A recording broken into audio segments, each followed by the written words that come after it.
For decades, society has promoted the idea that youth is the peak of life. We're told that our 20s and early 30s are the years of boundless energy, beauty, adventure, and success. Pop culture, social media, and even career expectations reinforce the belief that if you haven't made it by 40, you've somehow fallen behind. This obsession with youth creates a silent pressure, one that makes people fear aging as if life steadily declines after a certain point. Success, passion, and personal growth are often framed as things that must happen early in life, leaving many anxious about running out of time. But Jung's words challenge this illusion. He suggests that the first few decades of life are merely preparation, gathering experiences, making mistakes, and figuring out who we are. It's only later, often after 40, that we begin to truly understand ourselves and live with clarity, wisdom, and purpose. In this exploration, we'll dismantle the myth that youth is the ultimate phase of life and explore why fulfillment often arrives much later than we expect. True growth isn't about rushing to achieve everything young, it's about knowing who you are and embracing life on a deeper level. Jung's perspective, the two halves of life. When Carl Jung said, "Life really does begin at 40. Up until then, you are just doing research," he wasn't simply making a casual remark about aging. He was describing a fundamental shift in human development. Jung believed that the first part of life is primarily about adaptation to the external world, while the second half is where true psychological growth begins.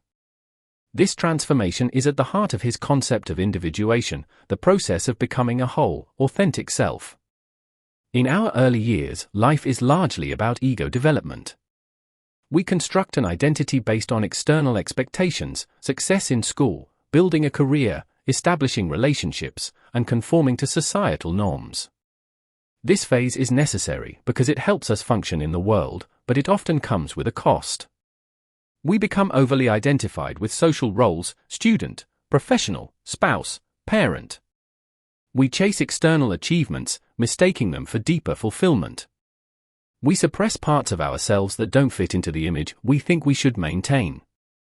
At this stage, we are researching life, accumulating experiences without fully integrating them into a deeper understanding of who we are. Many people reach a point where, despite outward success, they feel a vague sense of emptiness or dissatisfaction. Jung saw the second half of life, typically beginning around midlife, as an opportunity for individuation. Unlike the first phase, which focuses on external development, this stage is about inner transformation, moving beyond ego-driven desires and embracing a deeper sense of purpose, integrating the repressed aspects of ourselves Jung called the shadow, recognizing that fulfillment comes not from achievements but from self-awareness and authenticity. This transition isn't always smooth. Many experience a midlife crisis, where the old ways of living no longer provide satisfaction. But Jung argued that this discomfort is necessary. It's a call to move beyond the superficial layers of identity and into a more meaningful, self-actualized existence. True life, then, doesn't begin when we hit a certain age, but when we start embracing this process of individuation. The wisdom and fulfillment we seek don't come from staying forever young, but from growing into the person we were always meant to be. Understanding the midlife crisis, a psychological turning point. A midlife crisis is often portrayed as a cliché: an aging executive buying a sports car, someone leaving their spouse for a younger partner, or a person suddenly chasing reckless thrills. But in reality, the midlife crisis is not just about impulsive decisions, it's a psychological turning point, a confrontation between the ego and the unconscious. Why midlife crises happen: the clash between the ego and the unconscious. For the first half of life, most people follow a predictable path. They build a career, they form relationships and families, they strive for financial security and social recognition. But by midlife, typically between 35 and 50, many begin to feel a deep, unsettling inner conflict. The external world tells them they should feel accomplished, yet something inside feels missing. This is the ego clashing with the unconscious. The ego, the part of us that seeks achievement and status, has spent years suppressing deeper desires, fears, and unfulfilled aspects of the self. Jung believed that the unconscious starts to push back at midlife, demanding attention. If ignored, this conflict can manifest as anxiety, depression, restlessness, or dissatisfaction with everything once valued. The disillusionment of external success, when achievements feel empty. Many who experience a midlife crisis have checked all the right boxes. They have money, status, or a well-structured life, yet these external accomplishments no longer bring the same joy. Why? Because external success was never meant to provide deep understanding. People begin to realize they have been living by society's expectations rather than their own. Their ambitions were fueled by ego, not by true personal meaning. The things they thought would bring happiness, wealth, fame, or even relationships, feel hollow. This disillusionment is painful, but it's also necessary. It signals that it's time to stop living solely for external validation and start searching for inner fulfillment. At midlife, the unconscious pushes forward everything that was ignored in the first half of life. This might include a suppressed creative side that was sacrificed for a stable career, emotional wounds from the past that were never fully processed, a longing for deeper purpose beyond money and material success. If embraced, this inner calling can lead to personal transformation. Instead of chasing youth or external validation, a person can begin to explore who they truly are beneath their societal roles. Not all midlife crises are the same.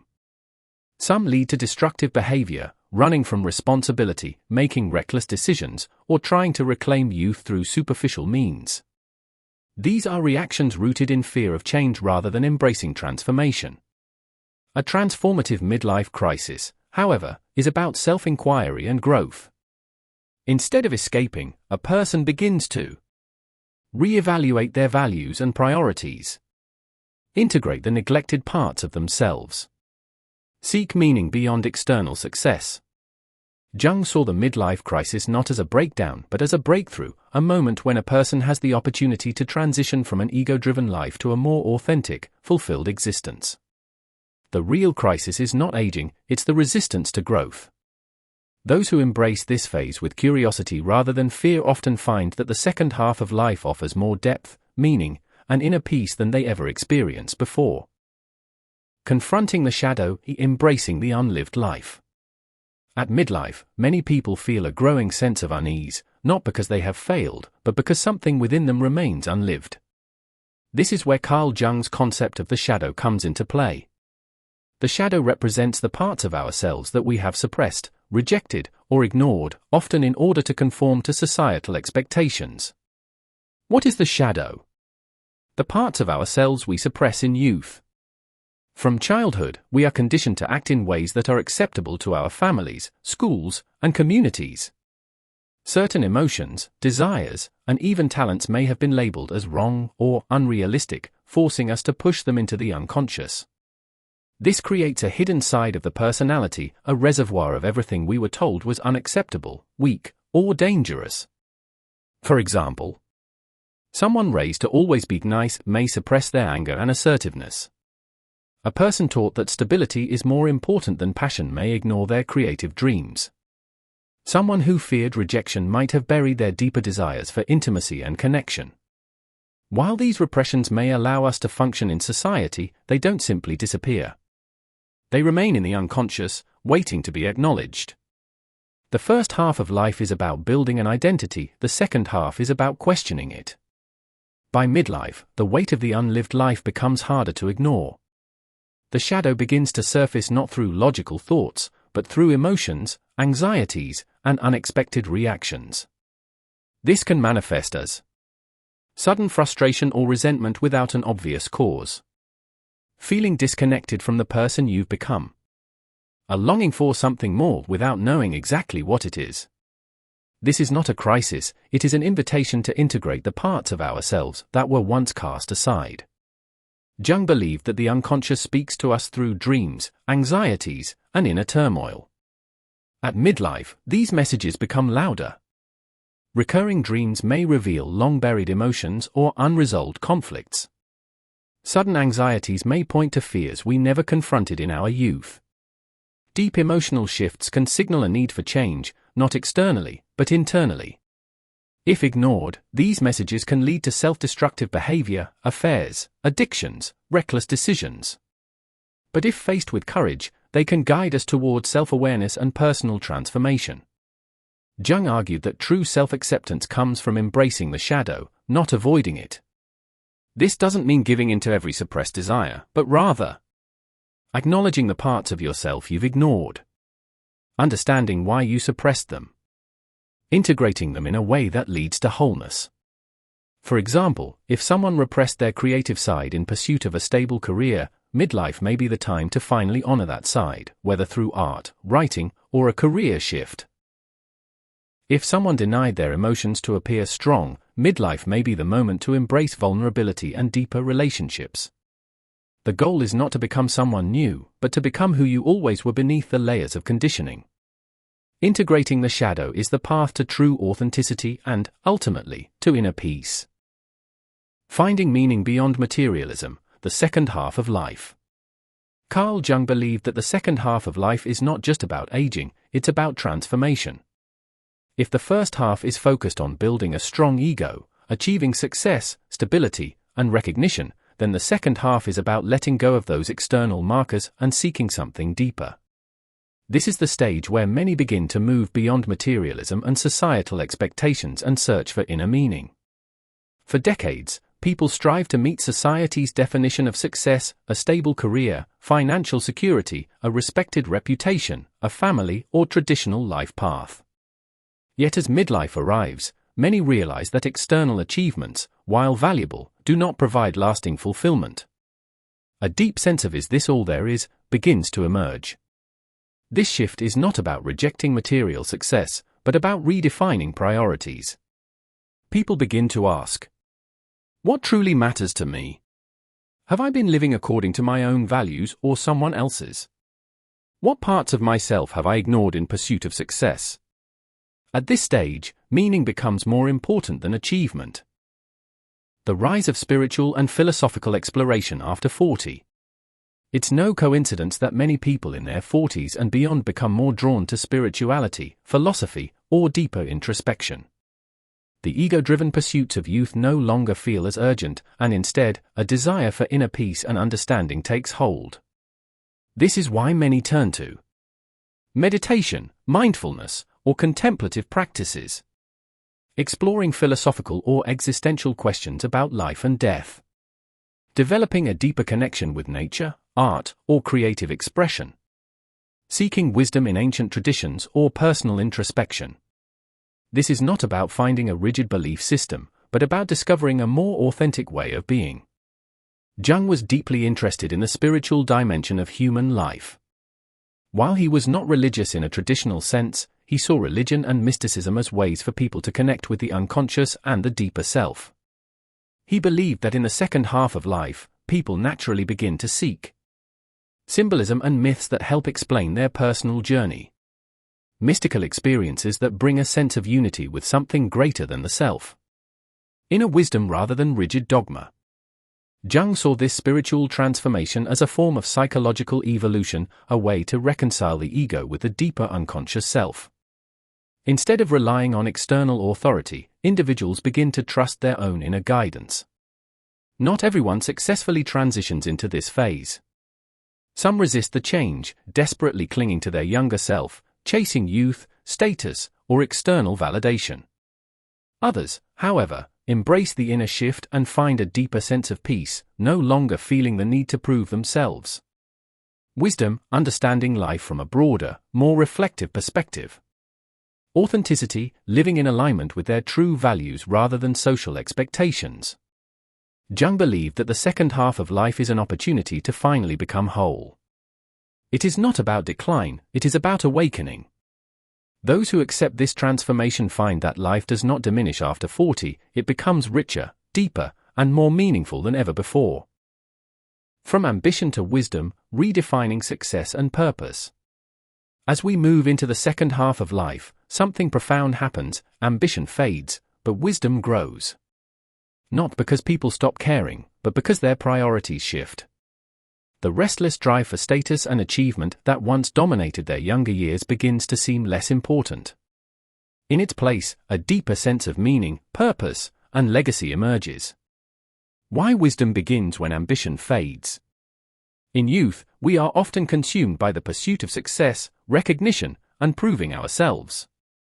We chase promotions, wealth, and personal milestones, believing they will bring lasting fulfillment.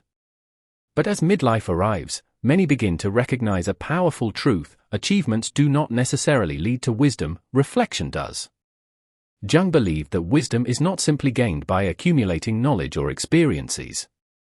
It comes from the ability to step back, integrate those experiences, and see life from a broader perspective. Those who remain trapped in ambition may accumulate power and status, but they often lack the inner stillness and clarity that true wisdom requires. In today's world, information is everywhere. People have access to unlimited knowledge at their fingertips, yet wisdom remains rare. This is because knowledge is external. It is about facts, skills, and expertise. Wisdom is internal. It is about understanding, perspective, and discernment.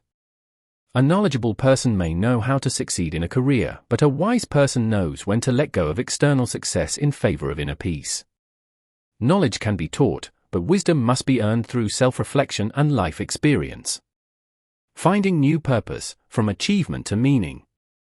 One of the biggest struggles people face in midlife is losing their external identity. If someone has defined themselves by their job, social status, or achievements, they may feel lost when those things are no longer the center of their life. But this phase of life is not about losing purpose, it is about redefining it. Purpose in midlife and beyond often shifts toward mentorship, guiding younger generations with hard-earned life lessons. Creativity, expressing oneself in ways that were once set aside. Service, contributing to a cause, community, or greater good. Personal growth, deepening one's understanding of life, self, and others. When people detach from external validation and seek meaning from within, they often find a new kind of fulfillment, one that is not dependent on fleeting success. Building a legacy, from success to significance. As people age, they begin to think about what they will leave behind, not in terms of wealth or status, but in terms of impact. Jung saw this as a natural part of individuation, the desire to contribute something meaningful before the journey ends. Legacy is not just about reputation, it is about significance. Some build their legacy through their work, others through their relationships, and some through the wisdom they pass on. At this stage, people ask themselves, what will I be remembered for? Have I lived in alignment with my true values? How can I use the time I have left to make a meaningful difference? Those who embrace this stage with openness and purpose find that aging is not a loss, but a gift. The pressure to prove oneself fades, replaced by a quiet confidence and understanding that true fulfillment comes not from what we achieve, but from who we become. Conclusion: embracing the second half of life. Carl Jung reminds us that life doesn't end at 40, it finally begins. The first half of life is about building an identity, but the second half is about discovering who we truly are. Instead of fearing midlife, we can embrace it as a period of freedom, wisdom, and deeper meaning. The pressures of youth fade, replaced by self-acceptance and a clearer sense of purpose. By letting go of outdated ambitions, integrating our shadow, and embracing change, we unlock a richer, more fulfilling life. The best years aren't behind you, they're waiting ahead.